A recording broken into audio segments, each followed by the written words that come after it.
The entire department burst into applause as the COO theatrically bowed and announced, "Let's all thank our expert for teaching us exactly what not to do." Someone actually started recording. Another employee whispered that security would probably escort her out before lunch.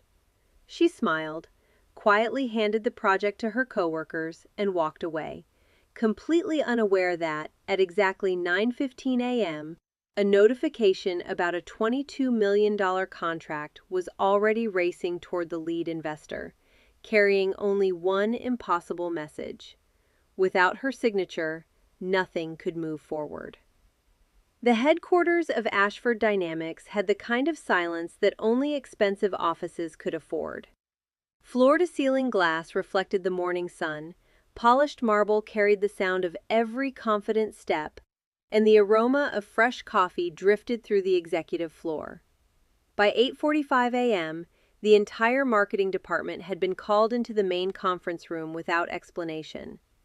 Conversations faded into whispers as employees exchanged puzzled glances, each trying to guess why the COO wanted everyone present. Emma Carter walked in, carrying only a slim leather notebook. 18 months of work on Project Horizon had brought her to this room, yet the strange tension in the air suggested this meeting wasn't about celebrating success. Richard Holloway, the company's charismatic COO, stood at the front of the room with the confidence of someone who loved an audience. His presentation filled the massive screen with charts, forecasts, and performance metrics, every one of them built from Emma's research. He spoke for nearly 20 minutes without mentioning her name once. A few people noticed. Most chose not to. The room remained politely quiet, the kind of silence that often says more than applause. When the final slide disappeared, Richard folded his arms, smiled, and slowly looked around the table before stopping on Emma. "I've spent the weekend reviewing this project," he announced, "and I've come to one simple conclusion." He let the pause stretch just long enough to make everyone uncomfortable. Success doesn't come from working hard. It comes from knowing what you're doing. A few nervous laughs escaped from different corners of the room. Richard's smile widened. "Which brings me to our expert." He raised both hands with theatrical enthusiasm. "Ladies and gentlemen, let's give a round of applause to the woman who almost convinced us she was indispensable." The laughter exploded much louder than anyone expected. Some employees clapped immediately. Others laughed simply because everyone else did. One person discreetly lifted a phone under the table, already imagining how popular this clip might become in the company group chat. Emma listened without changing her expression. She didn't argue, didn't defend herself, and didn't ask a single question. Instead, she calmly gathered the project binders from the table and began handing them to the colleagues sitting closest to her. "You'll need this for the client timeline," she said, placing one folder into the operations manager's hands. Another went to finance, another to legal. "Everything is documented. The transition should be straightforward." Confusion quietly replaced amusement. This wasn't the reaction anyone expected. Richard had prepared for excuses, maybe even tears.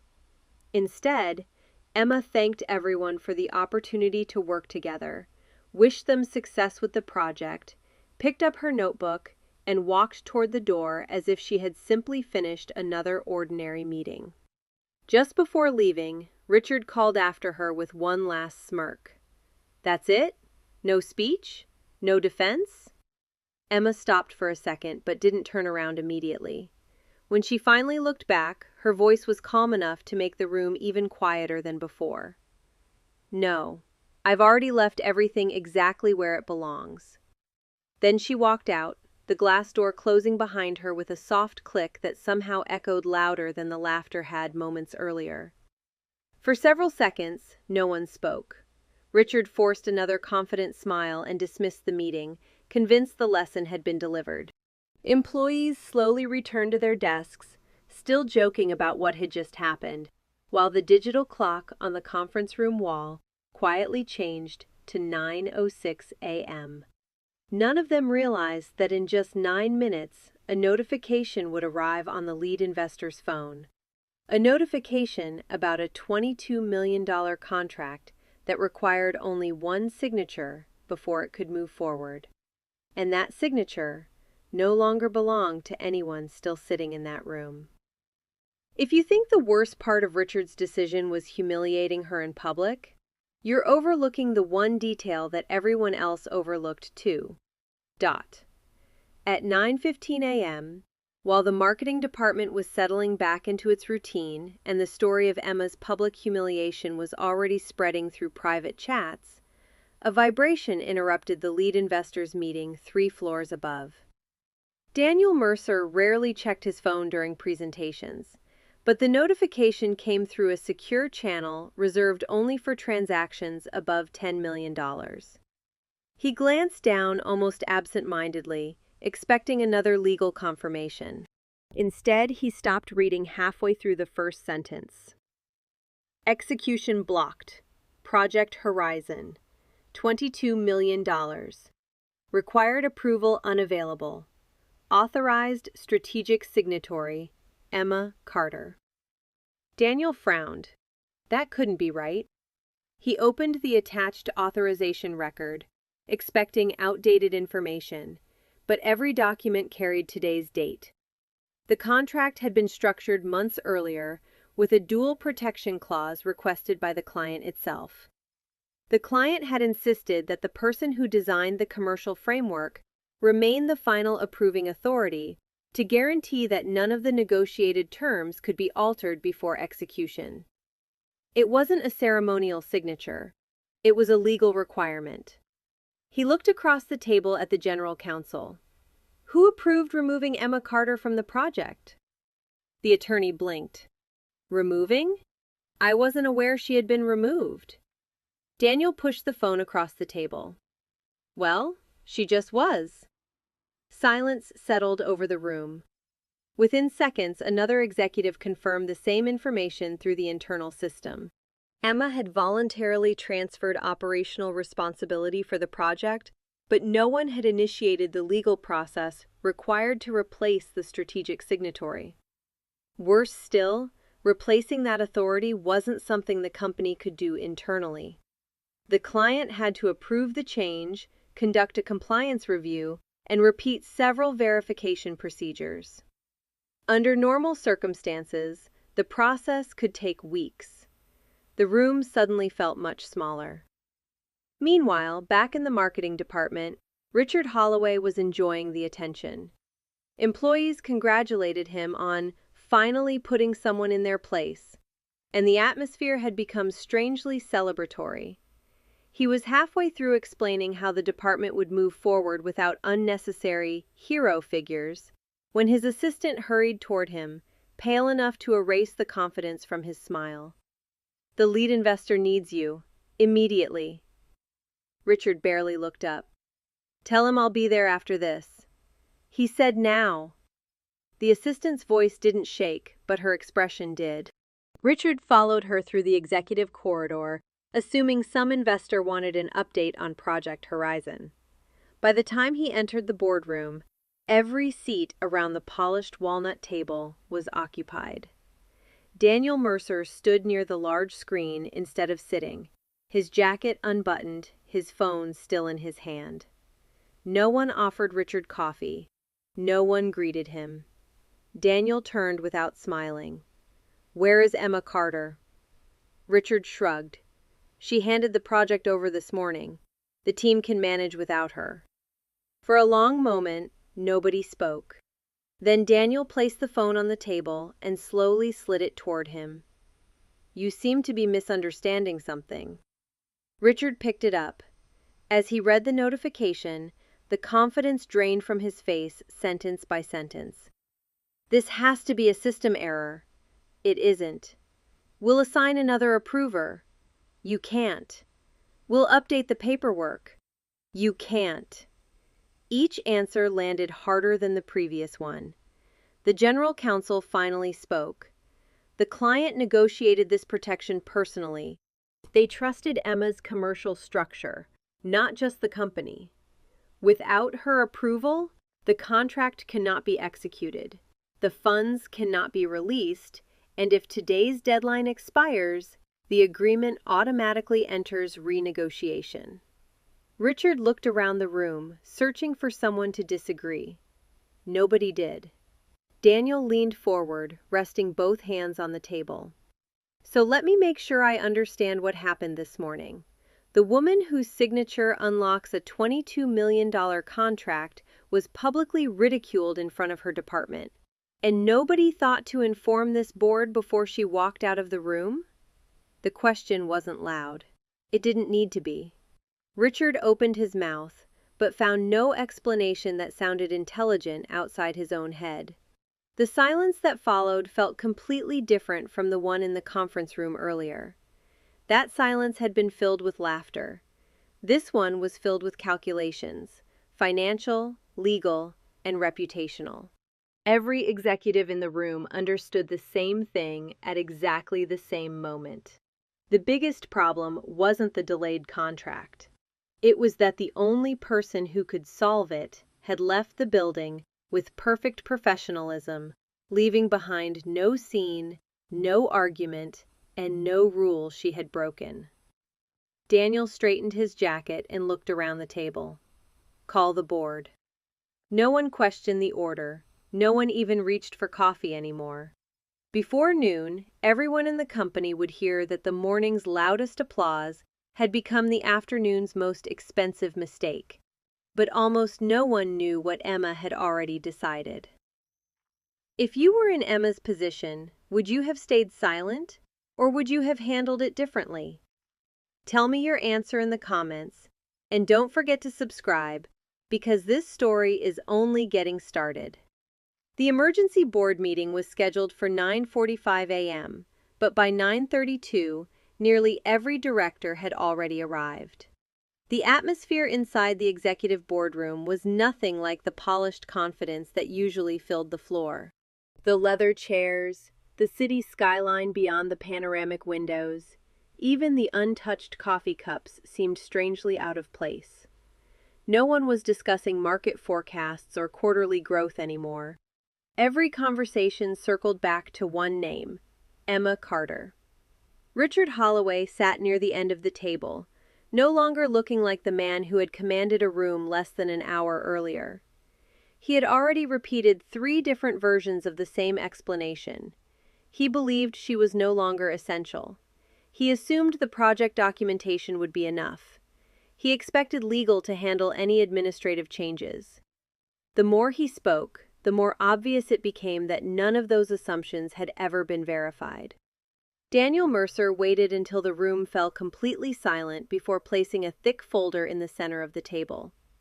"This," he said calmly, "is the client agreement everyone claims to understand." No one interrupted him.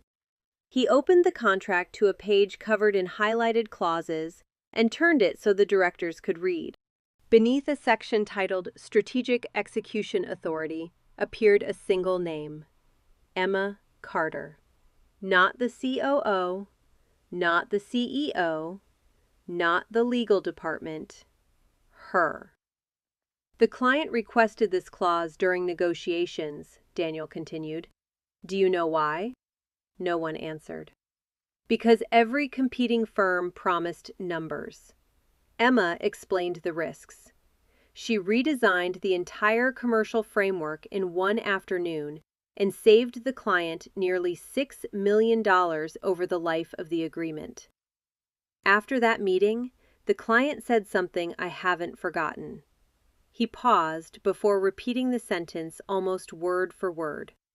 "If she's not involved in the final execution, we don't sign."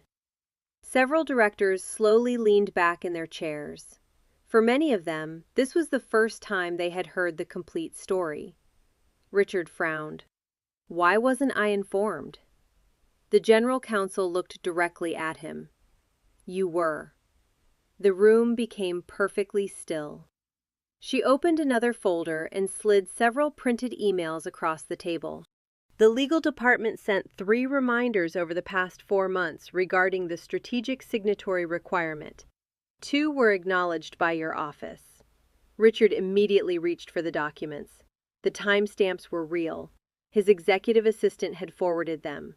One had even been marked high priority. He remembered seeing the subject line. He also remembered deciding to read it later. Later had never come. No one said a word while he stared at the pages. The realization arrived without drama, but it hit harder than any public accusation could have. This wasn't a hidden clause.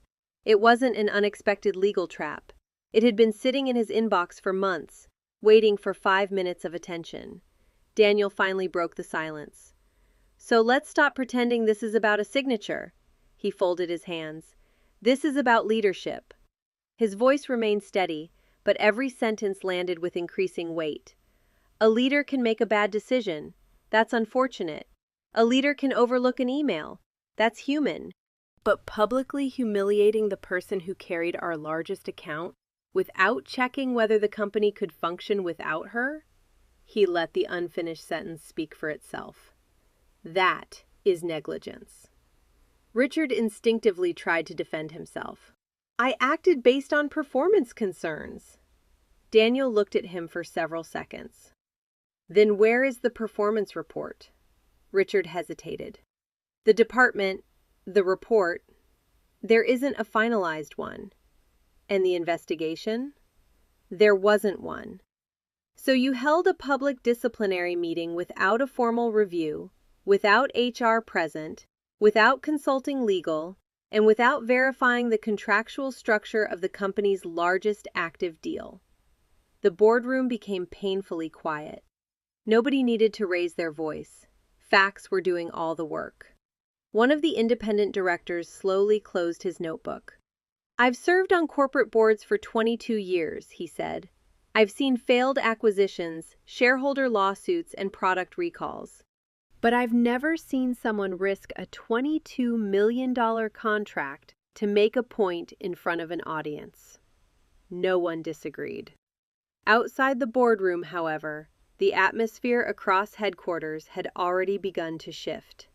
The jokes that filled the office less than an hour earlier were disappearing.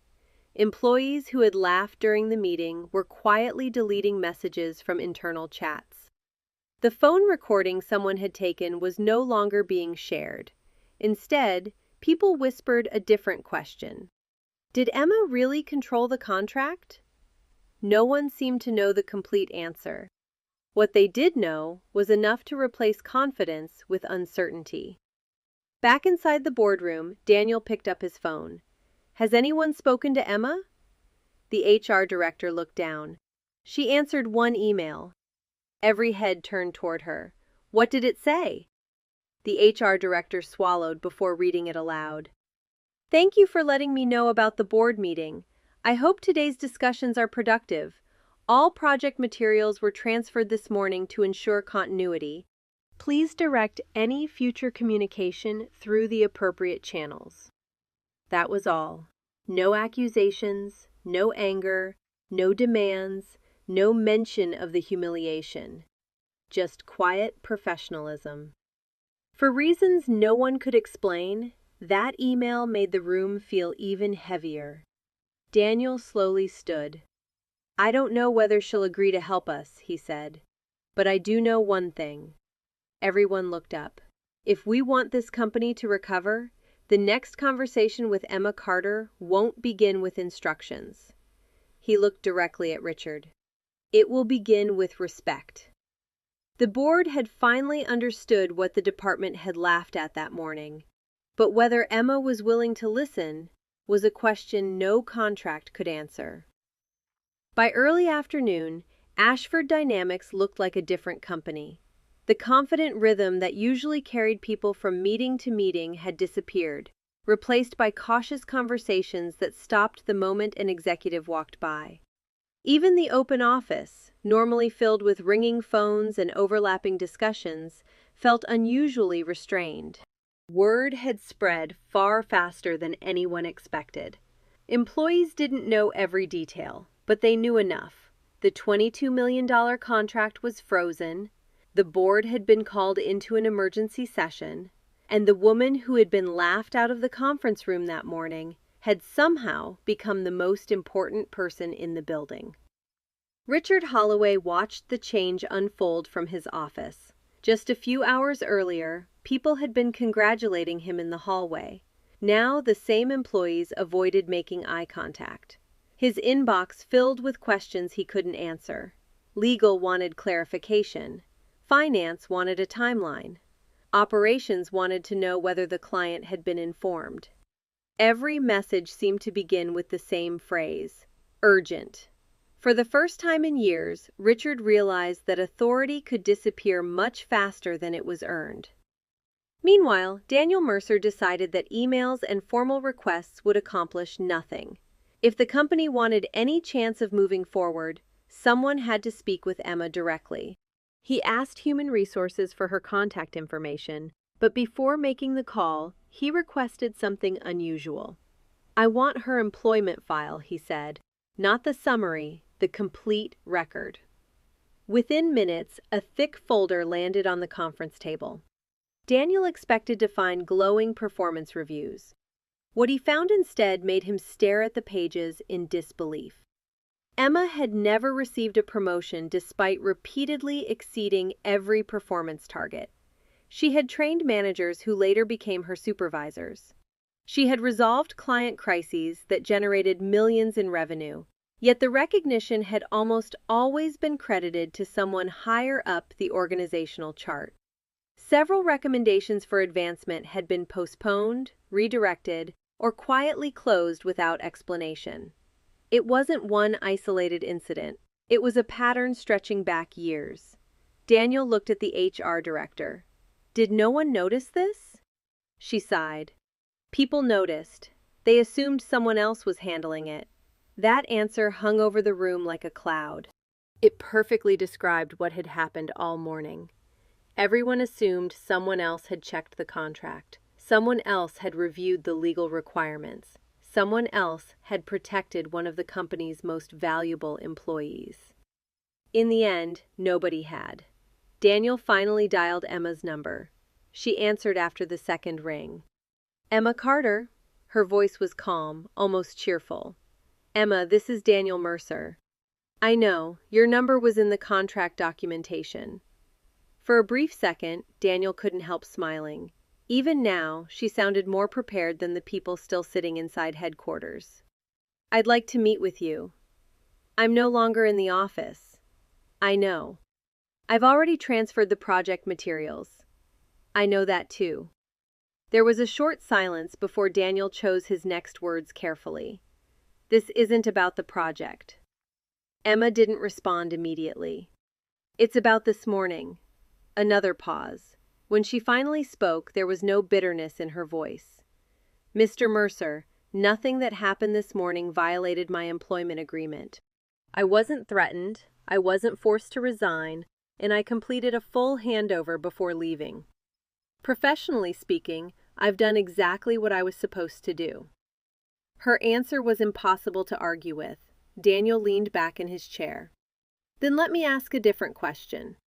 Would you be willing to have a conversation with the board?" "I'll listen."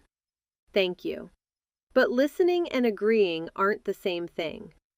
The call ended a few moments later. No promises, no negotiations, just a meeting. When Daniel informed the board, no one celebrated. They all understood that Emma hadn't accepted anything. She had simply agreed to hear what they had to say. After everything that had happened, even that felt more generous than anyone expected.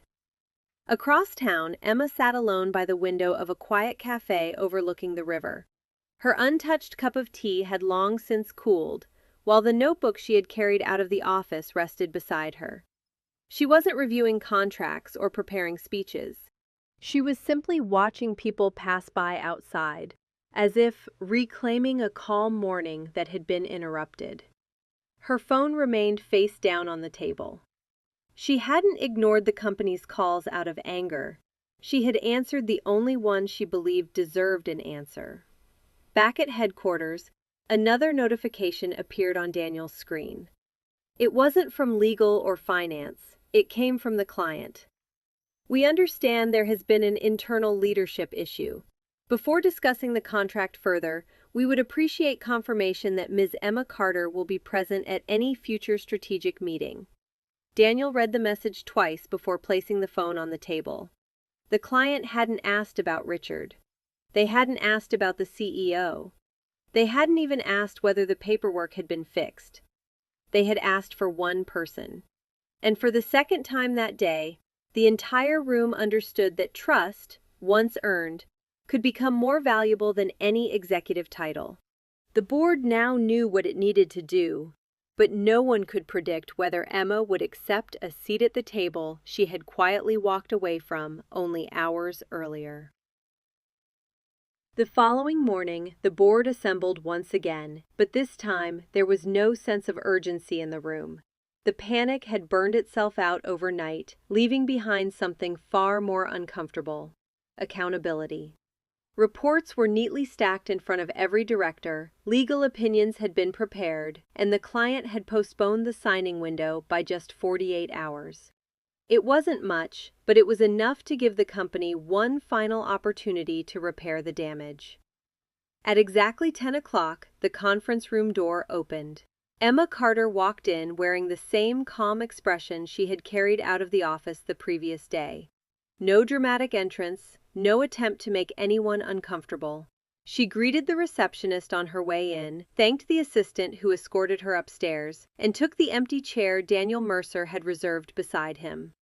Around the table, several directors stood to shake her hand.